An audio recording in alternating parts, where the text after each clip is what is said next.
నమస్తే. ప్రస్తుతం మనం కొల్లాపూర్ నియోజకవర్గంలోని నార్లాపూర్ వద్ద ఉన్నాము. అయితే రాష్ట్ర వ్యాప్తంగా చూస్తున్నాము ఈసారి అసెంబ్లీలో కూడా పూర్తి స్థాయిలో చర్చ రసబసగా మారిందని చెప్పుకోవచ్చు. ఎందుకంటే పాలమూరు రంగారెడ్డి విషయంలో పూర్తి స్థాయిలో న్యాయం జరుగుతలేదు. ఎందుకంటే కాంగ్రెస్ గవర్నమెంట్ వచ్చి 2 సంవత్సరాలు అయినప్పటికీ ఒక్క తట్ట కూడా మోయలేదు అని చెప్పి కూడా విమర్శలు వస్తున్నాయి. ప్రస్తుతం మన వద్ద మాజీ మంత్రి గారు ఉన్నారు శ్రీనివాస్ గౌడ్, వారిని అడిగి తెలుసుకున్నారు. అసలు ఎందుకు ఈ పాలమూరు రంగారెడ్డి విషయంలో ఇంత అంటే వివాదాస్పదంగా మారిందని చెప్పి. ఇప్పుడు ఒకటి కాంగ్రెస్ వాళ్ళు అందరూ ఏమంటారంటే జూరాలను తీసుకునేటుండే నీళ్ళు అని చెప్తున్నారు. ఇప్పుడు జూరాల పోయి వచ్చినాం. ఈ జనవరిలో జూరాలు ఎండిపోయింది. మొత్తం దాని కెపాసిటీ 6 టీఎంసీ మొత్తం మట్టి వచ్చి కూడుకుపోయింది. పైన మొత్తం కర్ణాటక రాయచూరు అవన్నీ కూడా అక్కడ ప్రాజెక్టుల మీద ప్రాజెక్టులు కట్టేసిండ్రు. ఎండాకాలం సుక్క నీళ్ళు కూడా బతికింది. ఇప్పుడే జనవరిలోనే ఎండిపోయింది. ఆ ఎట్లా తీసుకుంటారు? ఇప్పుడు మీరు చూడండి, ఇది నార్లాపూర్ జూరాలంత కెపాసిటీ ఒక రిజర్వాయర్.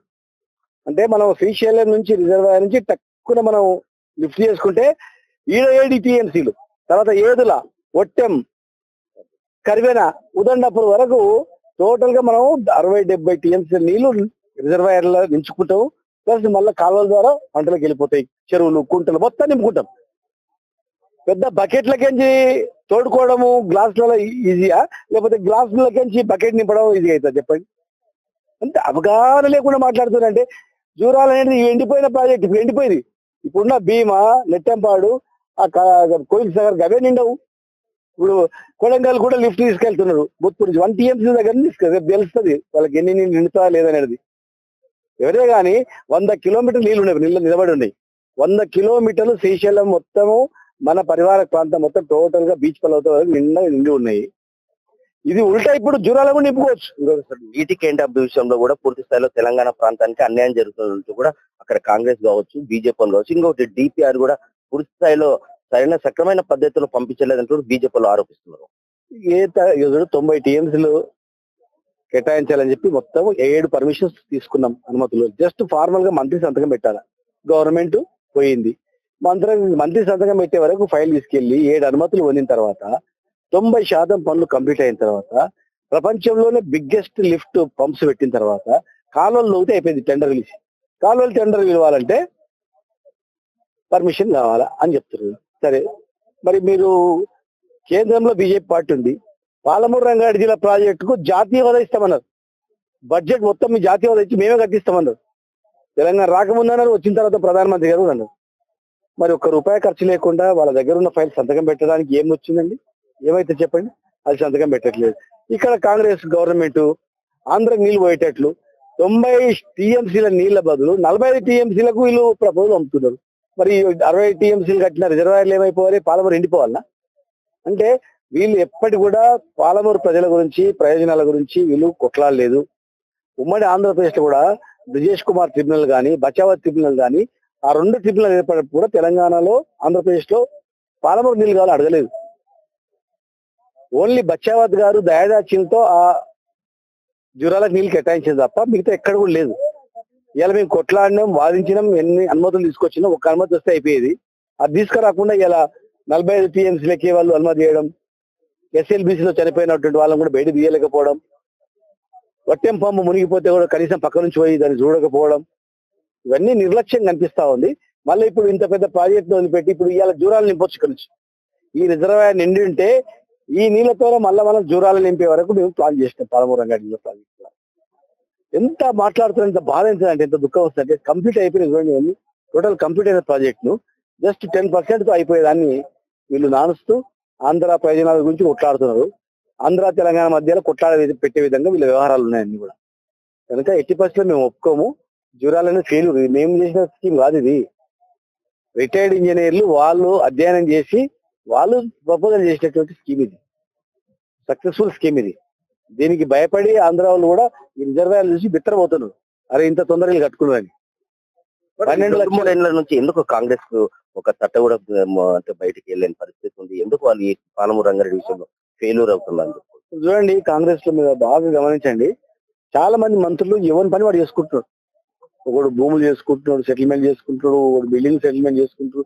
మొత్తం హైదరాబాద్ పరిసర ప్రాంతాల్లో, తెలంగాణ వ్యాప్తంగా కూడా దందా ఉంది. మంత్రులకు, చాలా మంది మంత్రులకు దీని మీద అవగాహన లేదు. ఇలా ఉత్తమ్ కుమార్ రెడ్డి గారు ఆయన ఒక ఎడ్యుకేటెడ్, చదువుకునే వ్యక్తి, అధ్యయనం చేయాల జూరాల దేని కెపాసిటీ ఇదేందని. ఆయన కూడా ఇష్టానుసారంగా మాట్లాడితే మీ ఒరిజినల్ కాంగ్రెస్ అని ఆయన కూడా ఇష్టానుసారంగా మాట్లాడితే ఏమైనా అర్థం ఉందా? అంటే వీళ్ళకు కాంగ్రెస్ పార్టీల మంత్రులకు పాలమూరు ప్రాజెక్టుల మీద కానీ, పాలమూరు ప్రజల మీద కానీ, తెలంగాణ ప్రజల మీద కానీ సోయి లేదు వాళ్ళకు. వాళ్ళకు కేవలం మళ్ళా గవర్నమెంట్ ఉంటుందో పోతుందో వస్తుందో రాదో వాళ్ళు మొత్తం వాళ్ళ ప్రయోజనాల గురించి వాళ్ళు పనిచేస్తున్నారు. ఒకటి మంచి పని చేద్దామన్నా ఒకటి పని చేయనియడు వాళ్ళు. స్వాతంత్రం వచ్చినప్పటి నుంచి దేశంని పరిపాలించినట్టు రెండు పార్టీలు వాళ్ళే, మధ్యలో కొంత తప్పితే ఇవాళ మళ్ళీ వాళ్ళ హస్తంలోనే ఉంది, వాళ్ళ కబంధ హస్తాల్లో ఇరుక్కుపోయింది తెలంగాణ. అందుకే ఆంధ్ర ప్రయోజనాల గురించి వాళ్ళు ఆలోచన చేస్తారు తప్ప తెలంగాణ ప్రజల గురించి కాదు. ఒకే ఉదాహరణ అండి, ఒక 10 సంవత్సరాలు ఆదిత్యనాథ్ అనే ఒక ఐఏఎస్ ఆఫీసర్ ఆంధ్ర నీటి పారుదల శాఖలో పనిచేసి ఆంధ్రప్రదేశ్ ప్రభుత్వానికి సలహాదారుగా ఉన్నాడు. ఆయన 10 ఏళ్ళు ఆంధ్రాకి ఎట్లా నీళ్ళు తీసుకుపోవాలని ఆలోచన చేసినోడు రాత్రికి తెలంగాణ నీటిపారుదలకు అడ్వైజర్ గా వచ్చి తెలంగాణ గురించి మాట్లాడతాడా? ధ్యాస అంతా అక్కడే ఉంటాయి కదా. ఇప్పుడు ఆయన వ్యవహారమే. ఆయన పెట్టుకోవడం ఏంటంటే మా ఊరిని పెట్టుకో అని పంపించారు, వాళ్ళు పెట్టుకున్నారు. ఆయన వచ్చి ఏం చేస్తాడు, వాళ్ళ ప్రయోజనాల గురించి అన్ని తప్పు లెక్కలు రాసి గవర్నమెంట్ నుంచి ఎక్కడ పంపించడం, కరస్పాండెన్స్ చేయడం, చిన్న ఒక సంతకంతో అయిపోయే పనికి మళ్ళీ మొదటి తీసుకొచ్చింది. కనుక వీళ్ళకు ప్రజల గురించి లేదు, రైతుల గురించి పట్టించుకునేది లేదు. వీళ్ళకు రైతుల గోస కూడా వీళ్ళకి తెలియదు. వాళ్ళ తప్ప వాళ్ళ సంతోషము వాళ్ళ తప్ప ఏం లేదు. వాళ్ళ పల్లె వాళ్ళు ఉన్నారు, ఒక్కొక్కరు ఒక సెటిల్మెంట్ లలో ఉన్నారు. మీరు ఇంకా అంటే ఇంకా గొట్టం కావచ్చు, ఇంకా ఇతర ప్రజలకి ఏమని తీసుకోబోతున్నారు? ఎందుకంటే ఈ నీటి కేటాయింపుల విషయంలో కూడా ప్రజలకు ఒక స్పష్టత రావాలి వాళ్ళ లోపల. అంటే ఏమని తీసుకోబోతున్నారు? ఎందుకంటే తెలంగాణ ఉద్యమంలో మీరు ముందుండి సాధించుకున్నారు. ఈ రోజు జల కేటాయింపుల విషయంలో కూడా మీరు ఎట్లా పోతున్నారు జనాల్లో? ఒకటే చెప్తున్నాం, ఆంధ్రప్రదేశ్ కూడా చెప్తున్నాం, అరే మస్తు నీళ్ళు వరద వచ్చి సముద్రం కలిసిపోతుంది, వాడుకోండి. ఊరికే మా కేటాయింపులల్లా వీళ్ళు అడ్డం పెట్టి ఏదో మీ ప్రయోజనాల గురించి కొట్లాడుతున్నట్టు సెంటిమెంట్ ద్వారా రెచ్చగొట్టాలని ఆంధ్ర ప్రజలను చూస్తున్నారు. ఆంధ్ర ప్రజల ఆలోచన చేయండి, ఇదంతా కేవలం స్టంట్ చేస్తారు వీళ్ళంతా కూడా. తెలంగాణ ప్రజలకు, మా ఆంధ్ర ప్రజలకు ఏంటంటే, మనకి ఇన్ని ప్రాజెక్టులు, కల్లకుర్తి లిఫ్ట్ ఇరిగేషన్ ఉందండి. లిఫ్ట్ అంటే వరదలు వచ్చేటప్పుడు లిఫ్ట్ చేసుకోవాలి నీళ్ళు. ఏడ పోసుకోవాలా? ఒక్క టీఎంసీ నీళ్ళ రిజర్వాయర్ ఉందా కల్లకుర్తిలో?